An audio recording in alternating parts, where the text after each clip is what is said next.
Bismillah. Assalamualaikum warahmatullahi wabarakatuh. Alhamdulillah wassalatu wassalamu ala Rasulillah wa ala alihi wa sahbihi wa man walah amma ba'du. Kaum muslimin yang dirahmati oleh Allah Subhanahu wa taala, kita melanjutkan qiraah kitab Tafsir As-Sa'di rahimahullah taala dan alhamdulillah kita sudah menyelesaikan surah Al-Fatihah. Kali ini kita masuk di tafsir surah Al-Baqarah. Surah Al-Baqarah ini merupakan surah Madaniyah, yaitu surah yang diturunkan oleh Allah Azza wa Jalla setelah hijrahnya Rasulullah Sallallahu Alaihi Wasallam ke Madinah. Dan disebut dengan surah Al-Baqarah karena di dalam surah ini diceritakan tentang perintah Musa alaihi salatu wassalam untuk menyembelih seekor sapi betina. Seekor sapi. Taib. Allah Azza wa Jalla berfirman, Bismillahirrahmanirrahim, dengan menyebut nama Allah Azza wa Jalla, Alif Lam Mim. Terus kemudian, Dzalikal kitabu la raiba fihi hudal lil muttaqin. Inilah kitab yaitu Al-Quran yang tidak ada keraguan sedikit pun di dalamnya. Dan Al-Quran ini di dalamnya terdapat petunjuk bagi orang-orang yang bertakwa.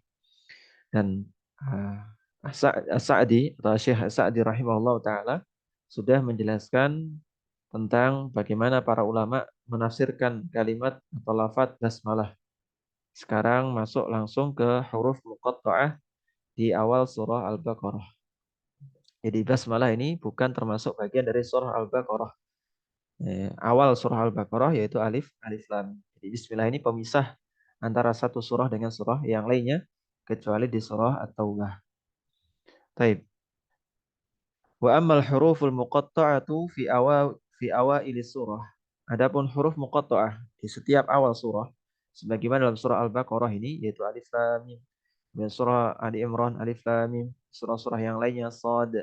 Terus kemudian alif lam ra dan lain sebagainya disebut dengan huruf muqatta'ah. Fal aslamu fiha as-sukutu 'anit ta'arrudi li ma'naha min ghairi mustanadin syar'iyyin. Maka yang lebih tepat, pendapat yang lebih tepat, berarti ini beliau menunjukkan bahwasanya tentang huruf muqatta'ah ini, para ulama berbeda pendapat bagaimana cara memaknainya atau apa maksud dari huruf muqatta'ah tersebut. Maka beliau mengatakan yang selamat, yang lebih selamat, lebih tepat adalah as-sukutu 'anit ta'arrudi li ma'naha min ghairi mustanadin syar'iyyin. Yaitu diam dari perbedaan yang ada yang mana para ulama menjelaskan makna dari huruf muqatta'ah dalam Al-Qur'an karena tidak ada landasan syar'i. Jadi tidak ada penjelasan yang gamblang, yang sharih yang menjelaskan tentang makna huruf muqatta'ah. Ma'al jazmi bi anna Allah Ta'ala lam yanzilha abasa. Dengan keyakinan atau tetap diiringi dengan keyakinan bahwasanya Allah Azza wa Jalla tidaklah menurunkan setiap ayat dalam Al-Quran, bahkan satu huruf sekalipun abasa, sia-sia. Tidak boleh mengatakan huruf muqatta'ah ini ya wis gak ada maknanya cuma di awal toh, ini enggak boleh. Tapi apa? Tapi kita diam, nggak ikut nggak ikut masuk dalam perbedaan para ulama atau para mufassirin. Nah, terus kemudian disertai keyakinan bahwa Allah Azza wa Jalla tidaklah menurunkan satu ayat atau satu huruf dalam Al-Quran itu dalam keadaan sia-sia. Enggak ada. Bal li hikmatin la na'lamuha. Akan tapi dengan satu hikmah yang mungkin saat ini kita tidak tahu. Yang kedua, firman Allah Azza wa Jalla wa qawluhu dzalikal kitab, dan firman Allah dzalikal kitab ay hadzal kitabul azim, yaitu kitab yang mulia ini, yaitu Al-Qur'an. Alladzi huwal kitabu 'alal haqiqah al-mustamilu 'ala ma lam tashtamil 'alaihi kutubul mutaqaddimina wal mutaakhirina minal ilmil 'azimi wal haqqil mubin. Yaitu kitab yang tercakup di dalamnya segala sesuatu hal-hal yang tidak dicakup oleh kitab-kitab sebelumnya. Oleh kitab-kitab sebelumnya wal mutaakhirina minal ilmil 'azim wal haqqil mubin, yang di dalamnya terkandung ilmu yang teramat agung, ilmu yang teramat luas, dan juga kebenaran yang nyata. Maka dengan kandungan yang demikian ya jelas, fala raiba fihi, tidak mungkin ada keraguan di dalamnya. Wala syakka fihi, dan tidak mungkin ada keraguan pula. Biwajahin minal wujuh, dari sisi mana saja. Dari sisi bahasanya enggak ada, dari sisi kandungannya enggak ada. Maksudnya enggak ada apa? Enggak ada keraguan sedikit pun. dari kebenaran apa yang disampaikan tentang berita masa akan datang, nggak mungkin ada keraguan. Karena yang menurunkan langsung adalah Allah Azza wa Jalla. Wa nafyur raibi wa nafyur raibi anhu yastalzimu diddahu diddur raibi wasyakki al yakin. Yang mana ketika seorang menafikan atau menegasikan mana tadi? Baik. Menegasikan raib tadi atau tidak ada keraguan sedikit pun, maka konsekuensinya adalah yang sebaliknya, yaitu yakin, yaitu orang harus senantiasa yakin bahwasanya dalam Al-Qur'an ini terdapat kebenaran yang nyata. Nggak boleh ragu sedikit, nggak boleh ragu sedikit. Bahkan satu huruf ragu sedikit pun tidak diperbolehkan. Fahadal kitabu mustamilun ala ilmi yaqini al-muzili lisyakki war raib. Bahkan kita wajib meyakini bahwa kitab ini yaitu Al-Quran mengandung ilmu yang jelas, ilmu yang memberikan keyakinan yang kuat dalam diri seorang hamba. Jadi disebut ilmu yakin itu ketika seorang hamba benar-benar paham, benar-benar yakin tentang hal tersebut. Yang mana tidak ada lagi keraguan atau sedikit pun celah untuk ragu. Wahadihi qa'idatun mufidatun anna nafya al-maqsuda bihi al-madhu la budda an yakuna mutadhamminan lididdihi wa wal kamal. Nah, ini ada satu kaidah. Sebentar. Baik. Ya, ini memberikan kita sebuah faedah bahwasanya nafi yang dimaksud atau negasi yang dimaksud dalam ayat ini yaitu la raiba fi, tidak ada keraguan, itu maksudnya negasi dalam rangka pujian. Di dalam rangka memberikan tazkiyah, dalam rangka memberikan pujian. Karena apa? Dan wajib kalau dalam kasus Al-Qur'an ini atau nama-nama Allah, sifat-sifat Allah dan lain sebagainya mengandung yang sebaliknya. Jadi tidak ada keraguan berarti apa? Berarti ada keyakinan. Dan keraguan, tidak ada keraguan ini maka kebalikannya atau negasinya adalah kesempurnaan. Negasinya adalah kesempurnaan. Kenapa kita wajib untuk meyakini demikian? Karena kalau sekedar negasi saja, artinya tidak ada. Negasi saja artinya tidak ada dan tidak memberikan kelaziman untuk selain Al-Qur'an ya. Tidak memberikan kelaziman bahwa saya negasi tadi apa? Negasi tadi memberikan faidah sebaliknya yaitu kesempurnaan. Tapi dalam Al-Qur'an ini wal adamul mahdula madhafiha. Kalau sekedar dinegasikan saja maka nggak ada pujian. Maka falam mastamala alal yakin wa kanatil hidayatu la tahsulu illa bil yakin. Maka hidayah yang datang di akhir ayat itu tidak mungkin diperoleh kecuali dengan disertai keyakinan. Jadi sekali lagi bahwa negasi la roi, tidak ada keraguan ini harus disertai dengan apa? Kebalikannya, bahwasanya karena tidak ada keraguan, maka konsekuensinya adalah keyakinan. Yang saya adalah keyakinan yang sempurna. Yang nggak mungkin untuk apa? Untuk ada celah sedikit pun keraguan. Dan seorang nggak mungkin menjadikan atau mendapatkan hidayah dari Al-Quran ini kecuali disertai dengan keyakinan yang kuat. Oleh karena Allah Azza wa Jalla berfirman di akhir ayat, hudal lil muttaqin, dan menjadi petunjuk bagi orang-orang yang bertakwa. Wal huda ma tahsulu bihil hidayatu minad dhalalati wasyubah. Wa ma bihil hidayatu illa sulukut ila sulukit turukin nafi'ah. Wa ma bihil hidayatu ila sulukit turukin nafi'ah. Kata beliau rahimahullah taala, dan petunjuk ma tahsulu bihil hidayatu minad dhalalati wasyubah.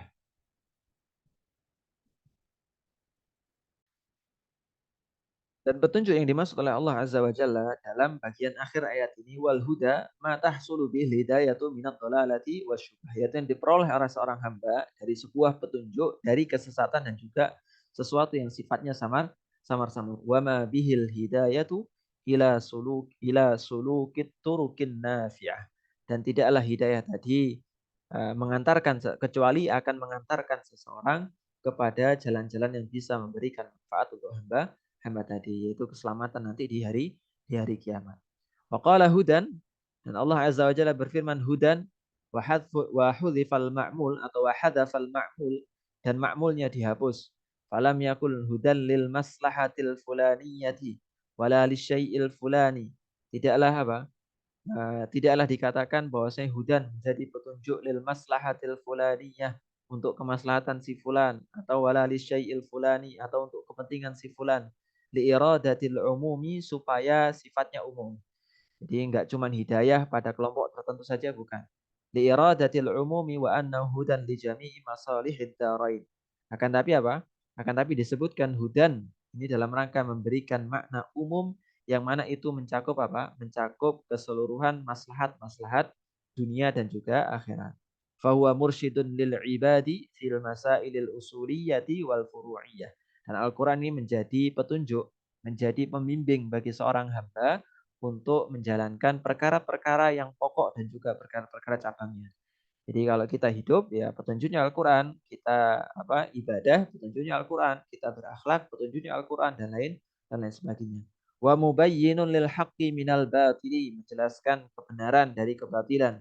Was-sahihi minad dha'ifi, dan sesuatu yang kuat atau sesuatu yang sehat, sesuatu yang baik dari sesuatu yang tidak baik. Wa mubayyinun lahum atau wa mubayyinun lahum kaifa yaslukuna turuqan nafi'ah lahum fid dunyahum wa ukhrahum, dan memberikan petunjuk kepada makhluk atau kepada hamba bagaimana mereka seharusnya menjalani kehidupan atau menempuh jalan-jalan yang memberikan manfaat bagi mereka baik di dunia maupun di akhiratnya. Baik. Waqala fi mawdi'in akhar, dan Allah Azza wa Jalla berfirman di ayat yang lainnya, hudan linnas, menjadi petunjuk bagi manusia. Fa'ammama wa fi hadzal mawdi' wa ghairihi hudan lil muttaqin. Di sebagian tempat yang lainnya hudan lil muttaqin. Yaitu apa? Di sebagian tempat hudan linnas, jadi petunjuk bagi manusia. Ya seluruhnya, mau yang bertakwa maupun yang bukan. Tapi di tempat ini atau yang selainnya hudan lil muttaqin jadi petunjuk untuk orang-orang yang bertakwa. Li'annahu fi nafsihi hudan li jami'in nas. Kalau tadi di awal kan dikatakan ya, kita ulangi lagi sedikit terjemahnya, hudan lil maslahatil fulaniyah. Menjadi petunjuk agar mendapatkan manfaat fulan. Wala li syai'il fulani, atau mendapatkan memperoleh keuntungan A dan B. Enggak dikatakan demikian. Tapi dikatakan hudan menjadi petunjuk, jadi petunjuk dari segala macam perkara, baik perkara dunia maupun di akhirat. Baik, kita balik lagi ke yang tadi. Allah Azza wa Jalla di ayat yang lainnya mengatakan hudan linnas, jadi petunjuk bagi manusia secara umum. Nah, tapi di tempat ini dan juga tempat-tempat yang lain mengatakan hudan lil muttaqin, jadi petunjuk bagi orang yang bertakwa. Li'annahu fi nafsihi hudan li jami'in nas. Karena Al-Qur'an ini pada dasarnya petunjuk atau pedoman hidup bagi manusia seluruhnya. Fal ashqiya'u lam yarfa'u bihi ra'san wa lam yaqbalu hudallah faqamat 'alaihim bihil hujjah wa lam yantafi'u bihi li syaqaihim. Dan orang-orang yang celaka, orang-orang yang pandir, orang-orang yang bodoh, mereka apa? Mereka tidak mau mendengar perintah Allah Azza wa Jalla, enggak mau menerima petunjuk yang Allah Azza wa Jalla turunkan kepada mereka, dan telah tegak kepada mereka hujjah. Selesai, ini Al-Quran turun menjadi petunjuk mana yang benar, mana yang salah. Maka nanti di akhirat orang-orang kafir menuntut, ya enggak. Enggak bisa. Kenapa? Karena Al-Quran sudah turun di depan kita. Al-Quran turun di sekitar kita. Kita mudah mengaksesnya. Kita mencari guru di belahan dunia yang lain. Hanya sekedar bermodalkan laptop, maka bisa. Maka enggak ada lagi hujah di hadapan kita. Walam yantafi'u bihim nasyaqaihim. Maka mereka tidak bisa mendapatkan petunjuk atau mengambil manfaat dari Al-Quran ini, yang mana Al-Quran diturunkan untuk jadi petunjuk, karena kebodohan dan juga kecelakaan mereka. Wa ammal muttaquna alladzina wa ammal muttaquna alladzina atau bisababil akbar lihusulil hidayah wa huwa taqwa allati haqiqatuha. Adapun orang-orang bertakwa yang mana mereka mengambil sebab untuk mendapatkan hidayah, yaitu dengan senantiasa memperbaiki ketakwaan mereka, yang pada dasarnya makna takwa itu sendiri kata beliau ittikhadhu yaqiya ma yaqiya ma yaqi sakhat ma yaqi sakhitallaha sakhitallahi wa azabahu bimtithali awamirih, yaitu mengambil segala sesuatu yang bisa melindungi seseorang dari azab Allah Subhanahu wa taala dengan cara menjalankan perintah, meninggalkan larangan, fahtadau bihi. Maka orang-orang yang mengambil sebab seperti ini mereka akan mendapatkan hidayah dari Al-Qur'an, wantafa'u ghayatal intifa', dan akan banyak mengambil manfaat dari Al-Qur'an. Jadi kalau kita ngerasa sekarang Al-Quran kok nggak ada efeknya ya, kok nggak kok kurang ngerasa di dalam hidup saya, ya berarti apa? Berarti syarat untuk mendapatkan hidayah itu takwa itu nggak kita dapatkan. Allah Azza wa Jalla berfirman, ya ayyuhalladzina amanu ittaqullaha yaj'al lakum furqana. Wahai orang-orang beriman, jika kalian bertakwa kepada Allah, maka Allah akan jadikan untuk kalian furqanan, pembeda. Mana yang hak, mana yang batil. Fal muttaquna humul muntafi'una bil ayatil qur'aniyah wal ayatil kauniyah. Karena sungguhnya orang-orang bertakwalah yang bisa mengambil manfaat dari keberadaan ayat-ayat Quran dan juga ayat-ayat kauni. Wali'annal hidayata naw'an. Hidayah ada dua macam, hidayatul bayan wa hidayatul taufik. Ada hidayah bayan dan juga hidayah taufik. Maka fal muttaquna hasalat lahumul hidayatan wa ghairuhum lam tahsul lahum hidayatut taufik. Orang-orang bertakwa mendapatkan dua hidayah ini, ya hidayah bayan, hidayah taufik. Hidayah bayan tuh hidayah penjelasan. Jadi dakwah yang kita kerjakan namanya hidayatul bayan. Hidayah taufik, dakwah tadi masuk ke dalam hati kita namanya hidayah atau taufik. Dan orang bertakwa dapat dua ini. Dia mendapatkan hujah yang disampaikan kepadanya. Kita dinasihatin orang itu hidayatul bayan. Terus kemudian kita ngikut kebenaran yang disampaikan orang tadi namanya hidayatul taufik. Maka orang beriman, maka orang bertakwa mendapatkan dua hidayah ini. Wa hidayatul bayan biduni taufiqin lil amali biha laisat hidayatan haqiqatan tamah. Karena sungguhnya hidayah bayan sekedar disampaikan kepada kita, hujah turun kepada kita tanpa diiringi dengan taufik dari Allah untuk mengamalkannya, maka bukanlah hidayah yang sesungguhnya. Thumma wasafal muttaqina. Kemudian Allah Azza wa Jalla mensifati orang-orang bertakwa adalah dengan cara apa? Dengan cara menyifati mereka bagaimana keyakinan mereka, bagaimana amal batin mereka, bagaimana amal zahir mereka. Litadhammunit taqwa lidzalika, karena memang semua hal tadi yaitu bahwa keyakinan mereka, terus kemudian amalan batin mereka, amalan zahir mereka tercakup di dalam makna takwa, dan insya Allah kita akan pelajari di pertemuan berikutnya. Wassallallahu ala nabiyyina Muhammad walhamdulillahi rabbil alamin. Subhanakallahumma bihamdika asyhadu an la ilaha illa anta astaghfiruka wa atubu ilaik. Assalamualaikum warahmatullahi wabarakatuh.